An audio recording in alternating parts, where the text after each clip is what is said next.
कणकवली तालुक्यातील कासार्डे गावीचा पाताडे नामक एक भक्त गगनगडावर परमपूज्य स्वामी गगनगिरी महाराजांच्या दर्शनास आला आणि महाराजांना म्हणाला, मी निपुत्रिक आहे, कृपया मला पुत्रप्राप्तीचा उपाय सांगावा. अशी स्वामींच्या चरणी त्याने प्रार्थना केली. पुत्रप्राप्तीचा उपाय म्हणून तुझ्या गावातील शिव मंदिरात जाऊन शिवलिंगावर अभिषेक कर, असे महाराजांनी त्यास सांगितले.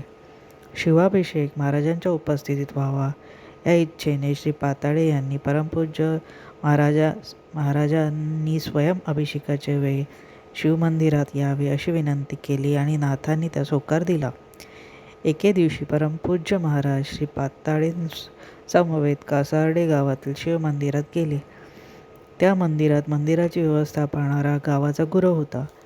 त्या गुरवाचे नाव उच्चारून महाराज म्हणाले, शंकर, आज या ठिकाणी पाताळेंना शिवलिंगावर अभिषेक करायचा आहे, तरी त्यास अभिषेक करू द्यावा. यावर शंकर गुरव म्हणाले, मी या गावचा गुरव आहे, अभिषेक करण्याचा अधिकार फक्त मलाच आहे. श्री पाताळेंना स्वतः अभिषेक करता येणार नाही, त्यांच्या वतीने मी अभिषेक करतो, तुम्ही हवं तर तसं मंत्र म्हणा. शंकर गुरव काही ऐकेना. त्याने पाताळे यास मंदिरात अभिषेक करू दिला नाही. अभिषेक करण्यास गुरुवाने नकार दिल्यानंतर महाराज पाताळेंना म्हणाले, चल, मला तुझ्या गावातील नदी दाखव, आपण तेथे जाऊन अभिषेक करूया.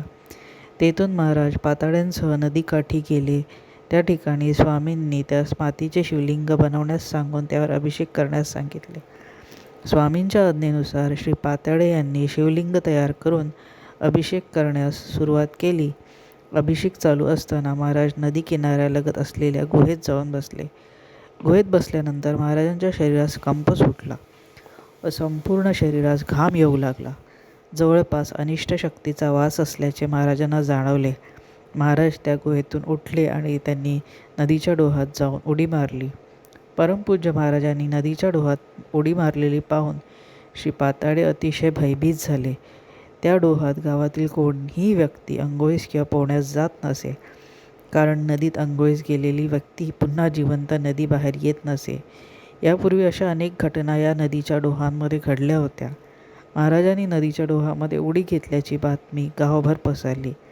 गडावरचे बुवा नदीच्या डोहात बुडाले अशी गावभर चर्चा सुरू झाली. सर्व गावकरी नदी किनारी जमा झाले. गावकऱ्यांनी बराच वेळ महाराजांची वाट पाहिली व आता त्यांची खात्री झाली की महाराज अद्याप जिवंत राहिले नसावेत. सर्व गावकरी मंडळी आपापल्या घरी निघून गेली. श्री पाताळे व त्यांच्यासोबत 2-3 व्यक्ती मात्र दुःखी अंतःकरणाने स्वामींची वाट पाहत नदीकाठी बसून राहिले. तब्बल 3 तासांनी स्वामी गगनगिरी महाराज त्या नदीच्या खोल डहातून वर आले.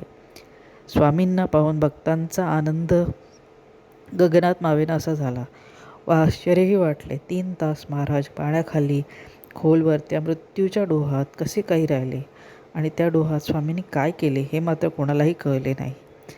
जलाशयी समाधी लावती, पिशाच्च मर्दन करविती, श्रीकृष्ण लीला घडविती, ऐसी महिमा नाथांचा. ओम चैतन्य गगनगिरी नाथाय नमः.